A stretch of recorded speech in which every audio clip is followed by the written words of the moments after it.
ॐ अज्ञानतिमिरान्धस्य ज्ञानाञ्जनशलाकया चक्षुरुन्मीलितं येन तस्मै श्रीगुरवे नमः। श्रीचैतन्यमनोभीष्टं स्थापितं येन भूतले स्वयं रूप कदा मह्यं ददाति स्वपदान्तिकं। वन्देऽहं श्रीगुरो श्रीयुतपदकमलं श्रीगुरोन् वैष्णवांश्च श्रीरूपं साग्रजातं सगणरघुनाथान्वितं तं सजीवम् साद्वैतं सावधूतं परजनसहितं कृष्णचैतन्यदेवं श्रीराधा कृष्णपादान् सहगण ललिता श्रीविशाखान्वितांश्च। हे कृष्ण करुणा सिंधो दीनबंधो जगत्पते गोपेश गोपिकाकांत श्रीराधाकांत नमस्तुते।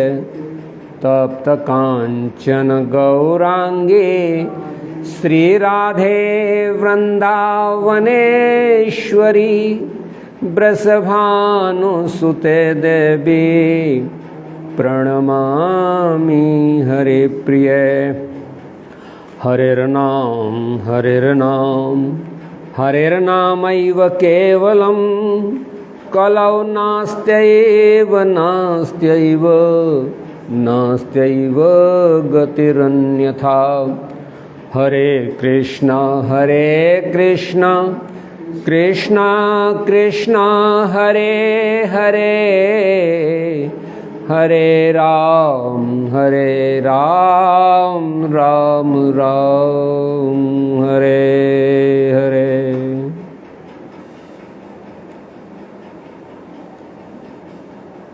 हरे कृष्णा। तो आइए आज के इस सत्संग प्रवचन में आप सभी का हार्दिक स्वागत है। आज हम चर्चा करेंगे मानव जीवन के उद्देश्य का।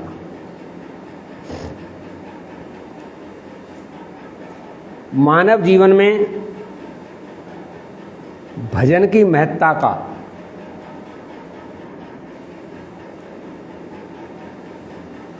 आप जानते हैं कि भगवान के बनाए हुए इस ब्रह्मांड में 84 लाख योनियां भ्रमण कर रही हैं। वह 84 लाख योनियां आकाश में, पृथ्वी पर और जल में निवास करती हैं। जलचर, थलचर और नभचर योनियां हैं। 84 लाख योनियां। वह अपने जन्म मृत्यु के चक्र में इस प्रकार बंधी पड़ी हैं कि वह अपने जीवन के बंधन से मुक्ति का कोई कारण न समझ पाती हैं, न सोच पाती हैं, न कर पाती हैं। उन 84 लाख योनियों में मानव एक विचार कर सकता है कि मैं इस दुखमय संसार में कब तक दुख भोगूंगा, दुख का कोई अंत भी होगा या नहीं होगा, मेरे जीवन का उद्देश्य क्या है। इन सारी बातों पर विचार अगर कोई जीव, कोई प्राणी, कोई योनि कर सकती है तो वह मनुष्य है। मनुष्यों में भी प्रकृति के गुणों के अनुसार सात्विकी प्रवृत्ति के लोग राजसी प्रवृत्ति के लोग और आसुरी प्रवृत्ति के लोग होते हैं। आसुरी प्रवृत्ति के लोग और राजसी प्रवृत्ति के लोग आत्मकल्याण के विषय में कोई विचार क्लियर नहीं रख पाते, जीवन के उद्देश्य को समझ नहीं पाते कि जीवन का उद्देश्य क्या है। जीवन का उद्देश्य श्रीमद् भागवतम में प्रथम अवस्था में ही बताया गया। श्रीमद् भागवतम के मंगलाचरण में भगवान की प्रधानता, भगवान की सर्व ऐश्वर्यता, एकत्व भगवान का स्थापन किया और मानव जीवन का उद्देश्य क्या है, उसे क्या करना चाहिए, इसके विषय में शौनकाद ऋषियों ने जो प्रश्न किए हैं उसमें से एक प्रश्न किया है कि जीवन का उद्देश्य क्या है। प्राय सभी की आयु कम है, भोग उसको प्राप्त नहीं होते, भोगों में लालसा जीव की लगी रहती है। उनमें से कोई जीव ऐसा होता है जो इन भोगों से अब ऊब चुका होता है। प्रायणाल्पायुषा सभ्य कलावश में योगे जना मंद सुमंद मतयो मंद भाग्या ही उपद्रुता। उपद्रव में डूबे हुए, मंद भाग्य, मंद बुद्धि, भोगों की प्राप्ति भी उन्हें शुद्ध अवस्था में नहीं है, क्लेशों को भोग रहे हैं, जीवन के उद्देश्य को नहीं जानते। तो सूत जी महाराज ने बढ़िया तरीके से बताया उनको, सबई पुंसाम परो धर्मो यदो भक्तिर अधोक्षजे अहेतु की अप्रतिहता यह आत्मा संप्रसिद्धति। सबई पुंसाम परो धर्मो, मानव का एक परम धर्म है कि वह भगवान को प्रसन्न करे, भगवान की सेवा करे। भगवान की सेवा कैसी होनी चाहिए? अहेतु की, उसमें कोई हेतु नहीं होना चाहिए, उद्देश्य नहीं होना चाहिए। भगवान का भजन करना ही जीवन का उद्देश्य है। अप्रतिहता, वह किसी से आहत ना हो, न भोगों से, न ज्ञान से, न कर्म से उसकी धारा अवरुद्ध न हो, और उसे भगवान का भजन ही करना चाहिए। भगवान के भजन को करने से उसमें ज्ञान और वैराग्य स्वतः प्रकट हो जाएंगे। जो इस रहस्य को नहीं जानते, ज्ञान को प्राप्त करना चाहते हैं, ज्ञान से वह अपने कल्याण की प्राप्ति करना चाहते हैं, संसार के विषयों से ऊब जाने के कारण, परेशान हो जाने के कारण उनसे वैराग्य चाहते हैं, और वो नाना प्रकार के उपक्रम करते हैं ज्ञान और वैराग्य को प्राप्त करने के लिए, लेकिन वह नहीं जानते जीवन का उद्देश्य, जीवन का कल्याण, जीवन का आत्यंतिक उद्देश्य जो भगवान की प्राप्ति है, वह उसे सहज प्राप्त हो सकती है। कैसे?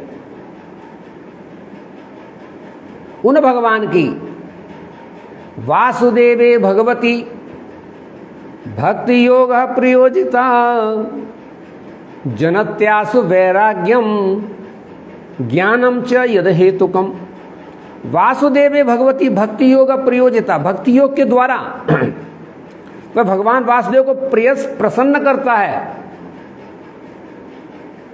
ज्ञान और वैराग्य स्वतः उसमें प्रकट हो जाते हैं। आप देख सकते हैं भक्तों के जीवन को नजदीक से जब आप देखेंगे उनमें पूर्ण ज्ञान होता है, तृप्त होते हैं वो ज्ञान से, तृप्त होता है उनमें वैराग्य। उन्हें ज्ञान और वैराग्य को प्राप्त करने के लिए कोई उद्यम नहीं करना होता। ज्ञान और वैराग्य को वो प्राप्त करने के लिए उसके प्रयत्न नहीं करते, बल्कि वह भगवान की सेवा का प्रयत्न करते हैं। निरंतर भगवान की सेवा करने से उनमें ज्ञान और वैराग्य स्वतः प्रकट होता है। वह पूर्ण ज्ञानी होते हैं, पूर्ण वैरागी होते हैं, जिसने जीवन में जान लिया और समझ लिया कि कृष्णस्तु भगवान स्वयं, कृष्णस्तु भगवान स्वयं, भगवान के विभिन्न अवतार हैं, भगवान के विभिन्न अवतारों की उपासना करने वाले उनके उपासक हैं। उनको भगवान के वह स्वरूप, उनके धाम की प्राप्ति होगी। लेकिन मेरे लिए तो कृष्ण एते चांस कलापुंश कृष्णस्तु भगवान स्वयं इंद्रस्यार्थे ज्ञानम च यद हेतुकम। एते चांस कलापुंस कृष्णस्तु भगवान स्वयं इंद्रार व्याकुलम लोकम मृडयन्ति योगे योगे। कृष्ण भगवान स्वयं है, उन कृष्ण भगवान को प्रसन्न करने से ज्ञान और वैराग्य स्वतः प्रकट होते हैं। यदि भगवान को आपने जीवन में प्रसन्न नहीं किया, भगवान का भजन नहीं किया, अपने जीवन के उद्देश्य को मनसा वाचा कर्मणा, अपने शरीर को, अपनी वाणी को, अपनी बुद्धि को भगवान की सेवा में नहीं लगाया और आपने नाना प्रकार के धर्म अर्थ काम मोक्ष के पूरे वातावरण किए, वर्णाश्रम धर्म की पूरी पद्धति का अनुपालन किया, वर्णाश्रम धर्म के अंतर्गत आप अपने धर्म में, वर्णाश्रम धर्म में दृढ़ रहे, तो मित्र सुख स्वर्ग आदि की प्राप्ति तो हो सकती है, भगवान की भक्ति और भगवत धाम की प्राप्ति कदापि नहीं होगी। इसलिए मानव जीवन का उद्देश्य है कि भगवान कृष्ण को प्रसन्न करे। धर्मा स्वनिष्ठित पुंसाम विश्वक्सेनु कथासुय नोत्पादयेत यदरतिम श्रम एव ही केवलम।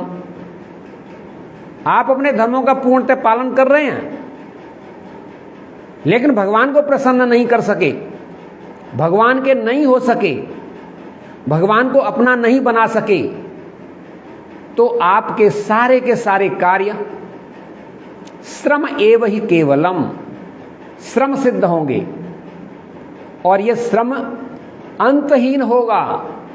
बार बार जन्म लेना, बार बार मरना, बार बार अपने भोगों को के कर्मों को भोगना, कर्म करना, यह श्रृंखला टूटेगी नहीं। यह श्रृंखला तभी टूटेगी जब आप अपनी इंद्रियों को तुष्ट करने की बजाय कृष्ण की इंद्रियों को तुष्ट करेंगे, कृष्ण को प्रसन्न करेंगे। अब बात यह आती है कि मैं कृष्ण को कैसे प्रसन्न करूं, किस प्रकार प्रसन्न करूं।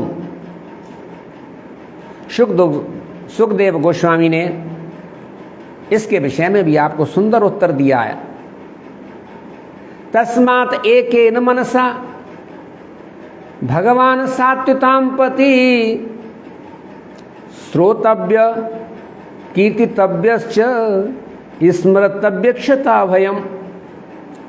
उन भगवान का कीर्तन करना चाहिए और भगवान का पहले भजन करना चाहिए, उन भगवान के नामों का गणन करना चाहिए, उन भगवान के विषय में बोलना चाहिए और उन्हीं भगवान के विषय में स्मरण करना चाहिए। मनुष्य यही तो करता है, बोलता है, सुनता है, स्मरण करता है, लेकिन जब बोलना, सुनना और स्मरण करना अपनी इंद्रिय प्रीति के लिए होता है, तब वह भवजाल भवबंधन में उलझ जाता है, माया के चंगुल में फंस जाता है। यही उसका बोलना, उसका सुनना, उसका स्मरण करना भगवान की प्रीति, भगवान के भजन, भगवान की चाहत के लिए होता है। तो वह इस भौतिक संसार में जिसको दुखालय कहा जाता है तुरंत ही मुक्त हो जाता है। उसे कोई बाधा स्पर्श नहीं कर सकती, संसार की कोई व्याधि उसको स्पर्श नहीं कर सकती। इसलिए मित्र, जीवन के उद्देश्य को हम समझें, जानें, उन भगवान के पवित्र नामों का उच्चारण करें जो कलयुग के जीवों का उद्धार करने के लिए जहाज का कार्य कर रहे हैं। भगवान के पवित्र नाम, महामंत्र हरे कृष्णा कृष्णा कृष्णा हरे हरे, हरे राम राम राम हरे हरे। इन भगवान के पवित्र नाम, इस मंत्र में 16 भगवान के पवित्र नाम हैं। 16 नामों को जब हम एक बार उच्चारण करते हैं और एक माला जब हम पूरी करते हैं 108 की, तो 1728 बार भगवान के पवित्र नामों का उच्चारण हो जाता है। तो कम से कम हमारे शास्त्रकारों ने, हमारे गुरुदेव ने और संतों ने यही गाया है कि कम से कम एक गृहस्थ जीवन में रहता हुआ व्यक्ति 16 माला का जाप करे। लेकिन नहीं, मैं आपको यही बताता हूँ, 16 माला का जाप करना ये ठीक है, संतों के लिए जो लगे हैं, आप एक माला का जाप तो चालू करिए। 5-6 मिनट लगते हैं, एक माला का आप जाप कर सकते हैं। और यही कलयुग में उद्धार करने के लिए, मार्गदर्शन दिखाने के लिए यही मंत्र है। इति षोडशकम नामम कली कल्मष नाशनम नातरो पाय सर्ववेदेषु दृश्यते। भगवान शंकर पार्वती को बोलते हैं, हे पार्वती जी, ये भगवान के पवित्र जो 16 नाम हैं, कली के कलमश को दूर करने वाले और कलियुग के प्रभाव से मुक्त करके भगवत धाम प्रदान करने वाले हैं। देवी इस महामंत्र के अन्यत्र कलयुग में भगवत धाम की प्राप्ति, भगवान के प्रेम की प्राप्ति, भगवान की भक्ति की प्राप्ति करने का और कोई उपाय नहीं है। इसलिए देवी, तुम अपने मनसा वाचा कर्मणा इस महामंत्र का जाप करो। शंकर जी ने पार्वती को उपदेश किया और ये सर्वसमर्थ उपदेश सभी मानवों के लिए है। हमें इसमें रुचि उत्पन्न करनी चाहिए भगवान के पवित्र नामों में। यही जीवन का उद्देश्य है। रसना पर भगवान के पवित्र नामों का उच्चारण है, वाणी पर भगवान के गुणगान का उच्चारण है, मन में भगवान का स्मरण है। और जीवन में रह क्या गया है और हमें करना क्या है? बड़ी बड़ी योजनाएं बना करके हम अपने जीवन को और ज़्यादा परेशानी युक्त बना देते हैं। हम संसार में आए हैं भजन करने के लिए, आए थे हरि भजन को और मीठे लागे दाम, ममता में दोनों गए माया मिली न राम। इस तरह हम अपने जीवन को व्यर्थ ना करें, भगवान के पवित्र नामों का उच्चारण करें और नाना प्रकार की जो मन के अंदर वैचारिक जो श्रृंखलाएं चलती रहती हैं, मन के वेग चलते रहते हैं, इंद्रियों के वेग चलते रहते हैं, उनसे अपने आप को बचाएं और जीवन का कल्याण करें। आइए इन्हीं शब्दों के साथ में मैं आज के इस व्याख्यान को संपन्न करता हूँ। जय जय श्री राधे श्याम।